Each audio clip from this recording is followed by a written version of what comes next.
여러분, 보수와 진보, 진보와 보수, 그 개념을 정확히 알고 계십니까? 보수와 진보라는 말처럼 자주 쓰이는 말은 없을 것입니다. 어떤 역사가는 영원한 것이라고는 아무것도 없다는 사실만 영원하다 라고 하였습니다.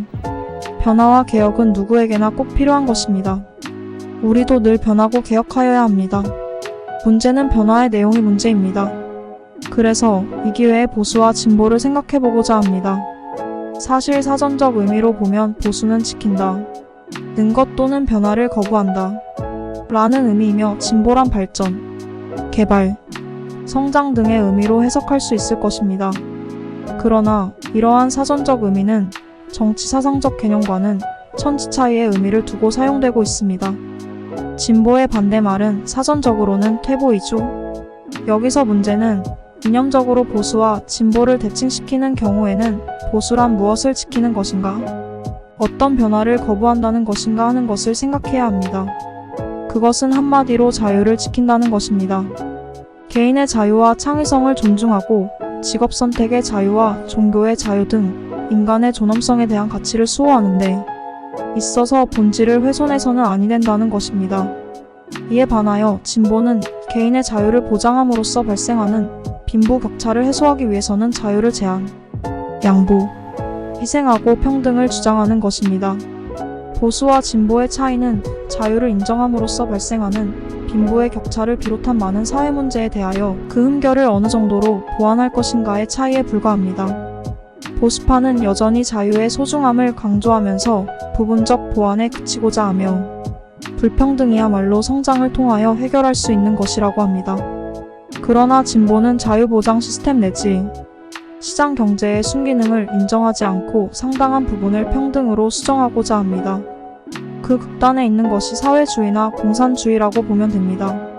그러나 진보라는 말의 사전적 의미를 강조하면서 상대를 수굴하고 딱지를 씌우면서 자기만이 옳다고 주장하는 사람들은 진보 이전의 고집쟁이라고 보아야 합니다.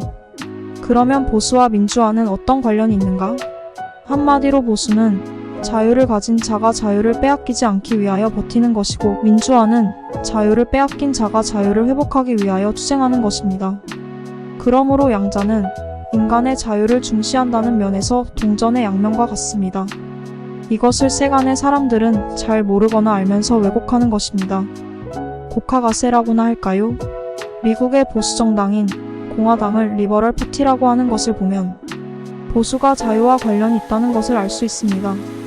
자유의 가장 큰 적이 사회주의나 공산주의였고, 보수 진영을 우익이라고 한다면 이들을 좌익이라고 하는 것이 이해가 될 것입니다. 자유를 빼앗고자 하는 자의 의도는 무엇일까요? 자유 대신에 평등을 강조하면서 국가의 계획이나 간섭, 지원을 강조합니다. 공정한 게임의 룰보다는 배분을 강조하며 빈부의 격차나 사회의 불평등을 부각시키고자 합니다. 이러한 생각이 강하면 강할수록 왼쪽으로 향하는 경향성이 강하며 극단에는 사회주의를 부르짖는 것입니다. 인간 사회의 자유와 평등이라는 두 가지 숭고한 이념 중 평등을 지나치게 강조하는 많은 사람들, 즉 진보주의자들은 종국에는 인간의 창의성과 자유를 말살하고 인류사회를 퇴보시킬 수 있다는 사실을 명심하여야 합니다. 미국을 비롯한 자본주의 진영이 소련 및 동유럽과의 경쟁에서 승리한 이유가 인간의 창의성, 자유를 존중한 것에 있다는 것을 알아야 합니다. 북한도 마찬가지입니다. 북한 주민에게 자유를 주어야 합니다. 그것이 북한 정부가 안고 있는 딜레마를 해결하는 길입니다. 이제 우리는 보수가 수군이 반민준이 하는 것이 아니고 보수야말로 민주화란 개념과 같다는 것을 알아야 합니다. 하나의 국가에는 좌익도 있고 우익도 있게 마련입니다. 우리는 히틀러나 무솔리니, 일본 군국주의 같은 극우도 경계하여야 하지만 극좌도 우리는 경계하여야 합니다. 우리나라처럼 보수는 변화와 개혁을 거부하는 것입니다. 라고 단정 짓고 상대를 부정하며 자기는 개혁주의자라고 자처하면 할수록 진정한 여론 형성은 될 수가 없습니다.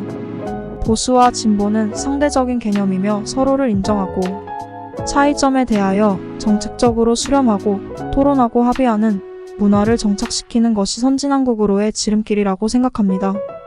마지막으로 이 땅의 진보주의자들은 그들이 주구장창 외치는 인권 개념이 휴전선을 뛰어넘지를 못하고 늘 한국 정부를 비판하는 데에만 사용되는 점이 안타깝기 그지 없습니다.